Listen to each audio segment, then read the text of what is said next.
speak with Rob over lunch, and he's been in his role now for 12 weeks at the State Department, and you have an incredibly important but incredibly challenging task in affecting international cybersecurity. So thank you for taking that on, and thank you for being with us here today. So we're almost at the end. We think it was important to wrap up with a threat intelligence briefing. So we have our Director for Security Services here with us, Kevin Haley, and I'd like to welcome Kevin to the stage. Mr. Haley, good to see you, sir.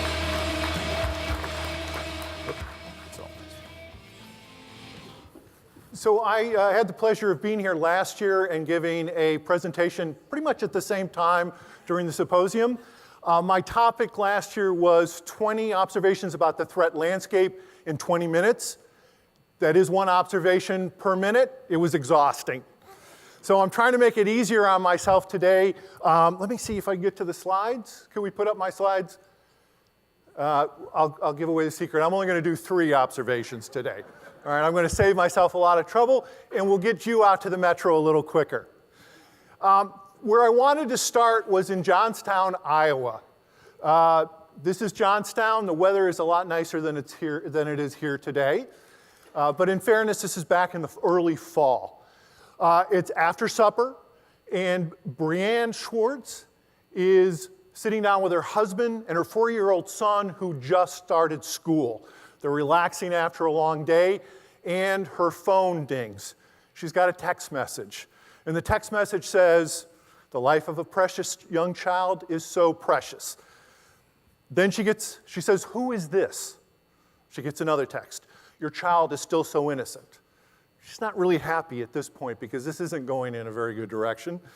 You don't have anyone look outside, all right? She's being threatened, right? And you might think, well, it must be local kids who had her phone number and playing around. Or maybe there's a bully who discovered the phone number. And it's not. What it actually is a cyber criminal, a hacker, who has broken into the local school system, the Johnston Community School System, and they've stolen the records.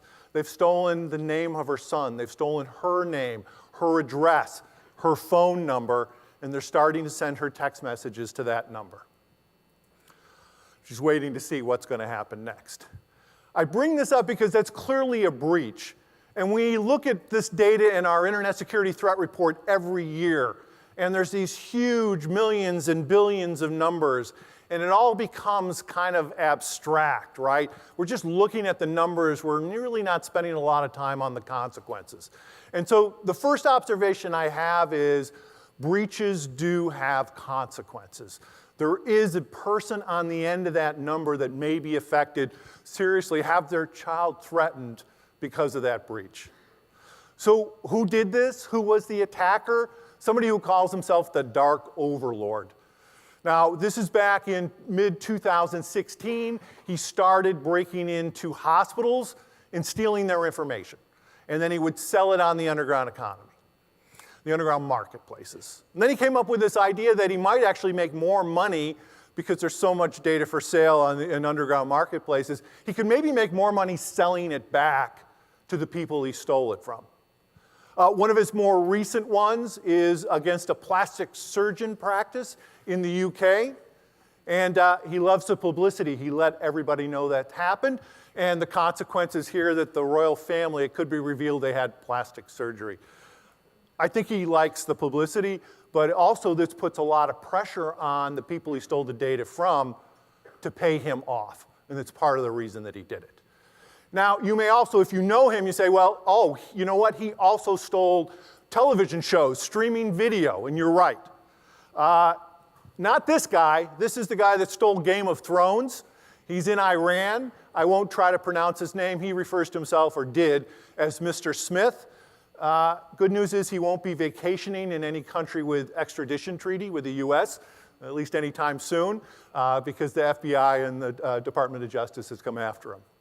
Actually, so what he stole was Orange is the New Black and some other shows from Netflix. And not actually from Netflix itself, but from Larson Studios, which was doing production finishing touches on this. So kind of supply chain, right? Netflix got in trouble because their supply chain was not secure. Here's the other interesting part about it. Larson Studios decided to pay the ransom, and the episodes got released anyway, right? I guess you can't trust a cyber criminal, right? So we know there were at least 3 schools that the Dark Overlord broke into and sold all this information around the country. And the Department of Education actually put out a warning, which is really great. They put out this alert. They let people know that in some cases it's included threats of violence, shaming, and bullying unless the payment was made. These schools were working with the FBI. They decided not to pay the ransom, so maybe they could get the parents scared enough the parents would insist that the ransom would be paid. It didn't work out that way. Good news. The other thing that's really interesting about this is the suggestions that they make for securing their schools. And they're really good suggestions. I really like them. But let me just read one to you. The first one, identify weaknesses and update or patch vulnerability. Right? That's an excellent suggestion. But it's also security 101, right? I mean, it's kind of the basics. So my second observation on all this is that you really need to learn your ABCs if you're in education, at least as far as security goes, right? Now, education is clearly underfunded, and they're notorious for having issues in terms of security. Hopefully, this helps them get on the road. We may all feel a little bit smug about them, right? Because, they have to be told that they have to patch vulnerabilities. Well, this data came out. 9 out of 10 firms failed to patch the Apache vulnerability that got Equifax into trouble. Now, these are all people that know they need to patch. They don't have to be schooled on that, but they hadn't actually done the work. So we all have got a long way to go on just the basics of taking care of ourselves. All right, let's go back to Brianne, right?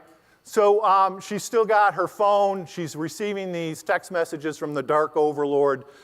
She says, look, if you're playing games, I would stop right now. She's a mama bear. She's protecting her cub. She's pretty tough. I'm only getting started, says the Dark Lord. Now, Brianne had a reply. Unfortunately, in this room, I cannot show you what that reply was. There's a little salty language in there. But what that makes me think of is if we can explain the risk to people properly in ways that they understand, then they'll take the steps they need to protect themselves. Can you imagine Brianne at the next school board meeting telling them what they need to do to protect themselves? We tend to think that we can't train our end users. We can't explain the issues to our boss.